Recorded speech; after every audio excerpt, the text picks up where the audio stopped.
ఇంకెందుకు లేట్, మీరు కూడా తప్పకుండా ట్రై చేసి టేస్ట్ ఎలా ఉందో మాకు కామెంట్ చేయండి. ఆలుతో ఏదైనా స్పెషల్గా చేయాలనుకుంటే ఇది కొత్త రకమైన వెరైటీ అండి.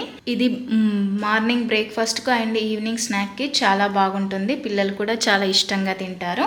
ఆలుగడ్డని ఇలా ఉడకబెట్టుకొని పొట్టు తీసుకొని పక్కకు పెట్టుకోవాలండి. గోధుమ పిండి తీసుకుంటున్నాను ఈ కప్పు. ఇప్పుడు మనం చపాతీ పిండి కలుపుకుందాం.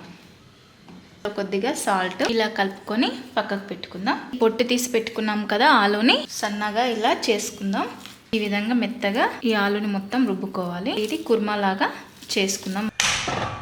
కొద్దిగా ఆయిల్ వేసుకోవాలి. నేను ఒక చిన్న ఆనియన్ని ఇలా చిన్నగా కట్ చేసుకున్నాను.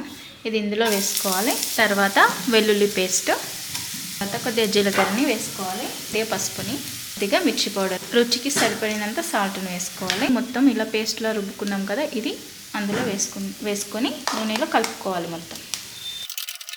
చూడండి ఇలా అంటే ఇలా మనకు సాఫ్ట్గా రావాలి. ఇలా సరిపోతుంది. చపాతీ తీసుకొని ఇది మనం ట్రయాంగిల్ షేప్లో కట్ చేసుకోవాలి. ఆలుని ఇలా పేస్ట్ చేసుకున్నాం కదా, ఇలా కొద్దిగా వేసుకొని ఇది ఇలా రోల్ చేసుకోవాలి. అన్నీ ఇలాగే చేసుకోవాలి.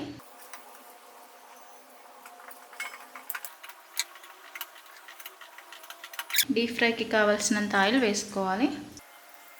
మనం ముందుగా చేసి పెట్టుకున్నాం కదా చపాతీతో రోల్స్, ఇలా అన్నిటిని ఆయిల్లో వేసుకొని గోలించుకున్నాం. ఎప్పుడు ఆలు చపాతీ, ఆలు సమోసే కాకుండా ఈ విధంగా ట్రై చేయండి. ఒక కొత్త రకమైన రెసిపీ టేస్ట్ చేసినట్టు ఉంటుంది. పిల్లలు కూడా చాలా ఇష్టంగా తింటారు. మనకు కూడా ఒక కొత్త ఐటెంను టేస్ట్ చేసిన ఫీలింగ్ ఉంటుంది. తప్పకుండా ట్రై చేయండి.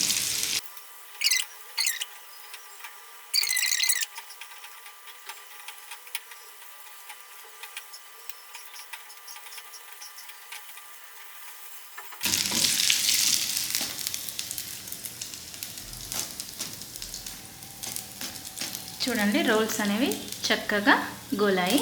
ఇంకెందుకు లేట్, మీరు కూడా తప్పకుండా ట్రై చేసి టేస్ట్ ఎలా ఉందో మాకు కామెంట్ చేయండి.